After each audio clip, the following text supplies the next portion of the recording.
Gyere Balázs, megmutatom, hogy hol fogunk akkor beszélgetni.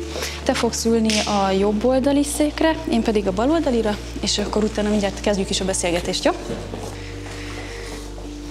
Balázs, köszönöm szépen, hogy elfogadtad a meghívásunkat. Pár személyes kérdést szeretnénk föltenni neked a kutatással kapcsolatban. Az első kérdés az lenne, hogy emlékszel-e még arra pontosan, hogy nálad hogy indult el a kutatás, vagy volt-e esetleg egy meghatározó pont az életedben, amikor azt mondtad, hogy te kutatni szeretnél? Igazából kutatási célra a levéltárba a szakdolgozatomhoz való vagy ilyen anyaggyűjtés közben vetődtem el. Ez egy relatíve késői dolog volt. Akkor én már kutattam levéltárba, tehát mondjuk Hajdú-Bihar megyei levéltárban, az 5-ös kollégium levéltárában, de az országos levéltárban akkor jártam először. Ha jó esetben elkapja az embert a gépszi, akkor utána rájön valamire, hogy elkezd kedvet érezni a dologhoz. Az a kutatás öröme az páratlan, ez nagyon jó dolog. A történészi kutatásnak ma is a csúcsa az a levéltár. Pont az lett volna még a következő kérdésem, hogy a személyes élmény számodra mit jelent a kutatás? Egyre többször tapasztalom azt, hogy az, amit kutatok, annak ellenére nagyon messzinek tűnik, 80 vagy 100 évvel ezelőttinek,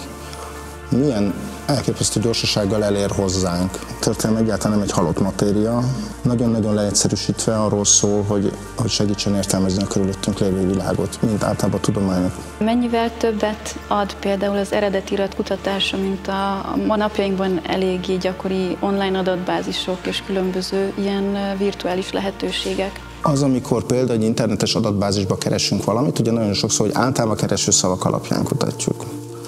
És ott a kontextus teljesen elvész. Vannak olyan adatbázisok, amiben egy sima kereséssel 3 perc alatt nyilván óriási mennyiségű adatot tudunk megtalálni.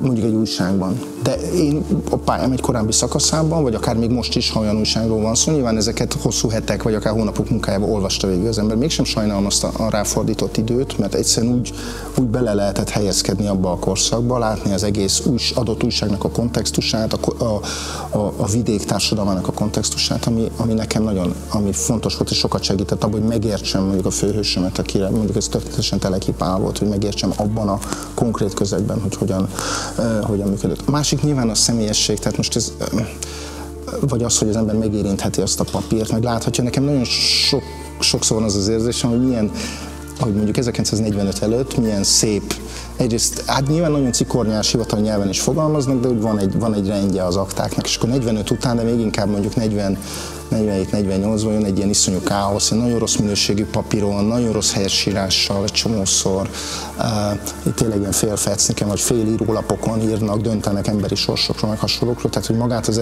ember ezt magát is lássa, ami nyilván egy számítógép képernyőn nem fog annyira látszódni.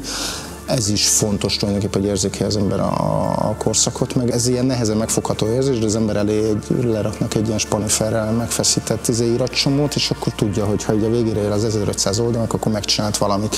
A számítógép képernyőn nincs ez az érzése az embernek, mert nem lehet így stoccolni a dolgot. Nyilván ez teljesen gyerekes és ilyen fizikális érzés, de hogy így az elvégzett munkának van egy kézzelfogható valósága. A diákjaimat is erre biztatom az olyan típusú kutatásokra, hogy tényleg az internetes adatbázisok, a Nemzeti Levéltár adatbázisai segítségével utána lehet menni olyan embereknek, akiknek korábban a múltjáról nagyon-nagyon keveset lehetett tudni. Meg tudod mondani, hogy milyen arányban kutatsz te mondjuk eredeti iratot, és milyen arányban online adatbázisban? Az egész történészi munkából én a levéltári munkát szeretem a legjobban. Találtam egy csodálatos iratcsomót, amivel azóta is molyolok, tehát hogy én azt befotóztam az egészet. A Vallási és Közoktatási Minisztérium felszólította a menekült polgáriskolai tanárokat 20 májusában, hogy meséljék el a menekülésük körülményeit.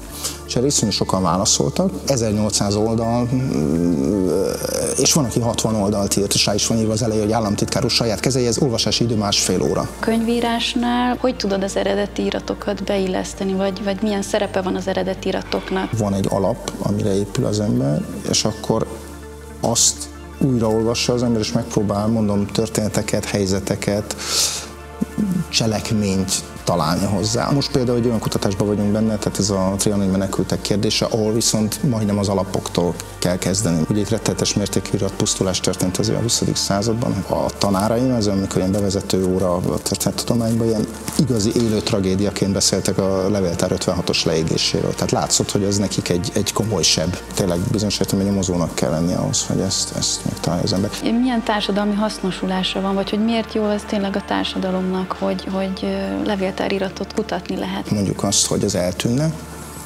Mit tudunk a múltunkról? Semmi. Közben meg ez iszonyú fontos, azt gondolom, hogy az ember lássa, hogy honnan jön, meg mi van körülöttem, mondom, és megint akkor visszatérek ahhoz, hogy itt ez a körülöttünk lévő világ értelmezéséről szól. Ez a nemzet emlékezete. Tehát tényleg nincs más.